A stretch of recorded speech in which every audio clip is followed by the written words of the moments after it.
Qigong, internal energy cultivation. It is the natural science of healthcare and energy management. It develops one's essence and cultivates one's mind, body, and spirit. Well, it's time for Q, just back from China. Good to see you, my friend, all velvety. Thank you. Doesn't he look rich? Yeah. Rich in spirit. Rich in spirit. I knew that was going to be I his brought you line. something from China, some tea. Ooh. Can't go to China without tea. Very good. And come give you for giving that. Okay. Why, thank you. Is this stuff legal in Barbados? Really good. They let you pass the airport with this stuff in it? This is suspiciously green. I have some other herbs that you might be interested in. We'll talk about that later. I'm willing to try anything, you know. You are my master, and I willingly oblige. Talk about the experience, though, in China these past few weeks. What was it like for you? It was wonderful. I went there with a number of objectives. I went to the National Qigong Association to look at Qigong, how to improve the health of people in Barbados. I visited some friends that I haven't seen in 2 years. I went to the rural areas of China investigating the essence or the roots of Tai Chi. So I went out in the sticks. I went to places off They're not on the map. Yeah, not on the map. It was a wonderful trip. And what did you learn, though? What was new and different for you this time around in China? I think one of the things I learned, they say, is oral transmissions is taken by the body. That was pretty deep. All things aren't spoon-fed. Sometimes oral transmissions, yes, you listen, but the body must take it in, and so sometimes it takes a while for it to take. So I think that was a key point, the oral transmissions aspect, and people like to be fed things. I think that was quite interesting. Does that have anything at all to do with body language? Actually, no. Body language is pretty much speaking with your body. When they say oral transmissions taken by the body, they really mean that I tell you something, but I don't give you any more until you show me you have learned what I've taught you.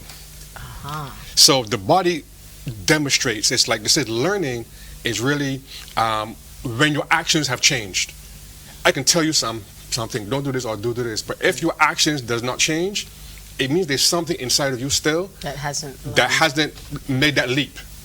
So once it makes that leap, then you can hold more. It makes no sense giving you more if you don't take it. I'll show you a quick example. I hope I can bend this. Okay, we have 3 corners here. This is one of the things that was quite interesting. There's 1 corner, there's 2 corners, and there's 3 corners. Okay, the teacher says, "This is for you." Okay. Why didn't the teacher do this other corner? So, you're supposed to figure out that this corner also needs to go out. That's what that oral transmission is taken by the body. Very deep concept. Very deep concept. Sorry for bending your paper. That's quite all right. What about the food? I know I got a little text from you. Listen, I mean. What about portions? Because I'm curious as to how portions are served in China. Well, it's a lot like in Africa, where the meals are shared by the community. They would bring food out, and they would put food on the table, and you would take your chopsticks, and you would pretty much take out what you want to eat, and take from your side. It was very like a community kind of a thing. Doug, I went to some places that I really wanted to go. The last time I went to places like the Great Wall and so forth. But this you did the tourist thing then? Yeah, exactly. No, this time around, as I said, I went to the home of where Tai Chi first surfaced in China. I went to Chenjiagao, Chen Village.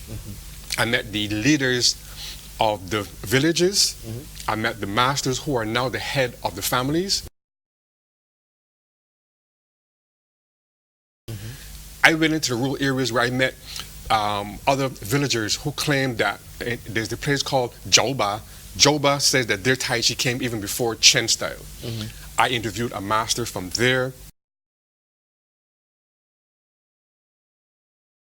I went to it was pretty much going back to where your lineage of martial arts came from.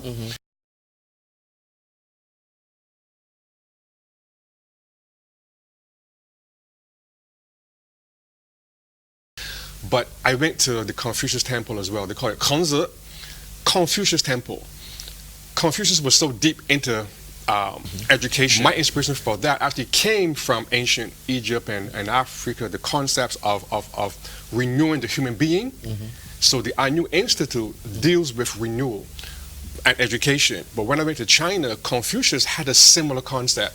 Develop the moral and ethical aspect of the human being, and your society would improve.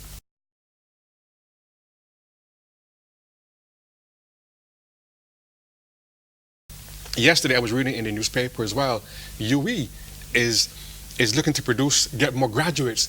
The issue that I had with some of the graduates when I actually met them and some did some work for me was ethics. I don't pay you because you put in time, I pay you for the effort that you put in. You see, that's ethics. Oh, I work for you, pay me. What have you done? What have you accomplished for me? Why should I pay you?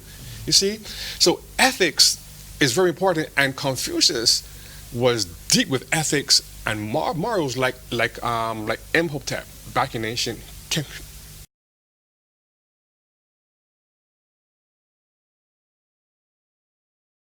You have people like King Dozoja.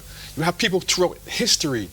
So going to China, it was just looking at how China, ancient India, how all the indigenous cultures are similar.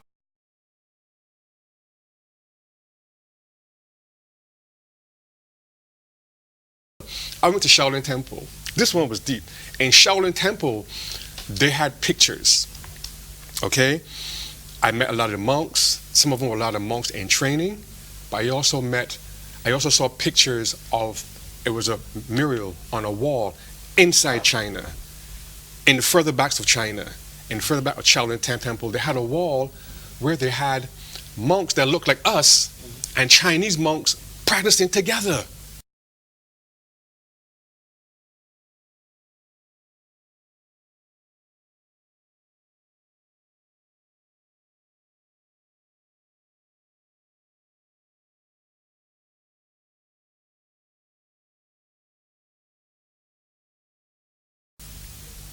I'm like, wait, there are black folks in China? I'm talking about 1,000 years ago.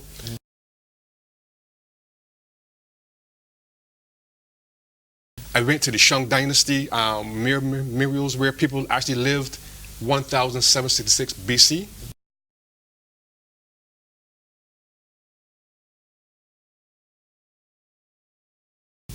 People look like us, we're dealing with the Chinese. The story continues, of course, mind, body, and spirit with Q. I'm in awe of your journey to China, and we really do thank you for the tea. Absolutely. We're going to tell you how it went tomorrow. Have yourself a magnificent Monday. It's the start of the week. Do something fantastic for yourself.